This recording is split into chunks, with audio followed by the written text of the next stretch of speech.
હું બર્મિંગહામમાં હતો, ત્યાં ઇન્ટરનેશનલ રામાયણ કોન્ફરન્સ થઈ. રામાયણની ચર્ચામાં વિગત કરીશું. પણ ત્યાં ઓક્સફર્ડનો પ્રોફેસર આવેલો અને એણે એમ કહ્યું કે દુનિયાના બધા જ ધર્મોમાં સૌથી વધારે અને ઉત્તમ વાત હોય તો હિન્દુ ધર્મના છે, અને તે એ કે એના અનુયાયીને એની ઈચ્છા મુજબ વર્તવાની છૂટ છે. ઇસ્લામમાં આમ જ કરવું પડે, ક્રિશ્ચનમાં આમ ન કરો તો ના ચાલે. આમ બરાબર.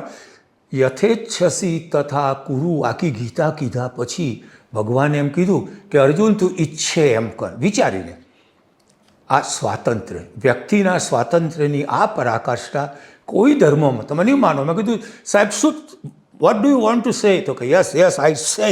મેં બીજી વાર એની કરીને બોલાવ્યું ઓડિયન્સ આગળ, અને એણે કહ્યું don't I, but I believe it, I have studied and I સે that this type of liberty is given to the followers in Indian Hindu religion only. કારણ કે હિન્દુ જ માનતો હતો આપણને.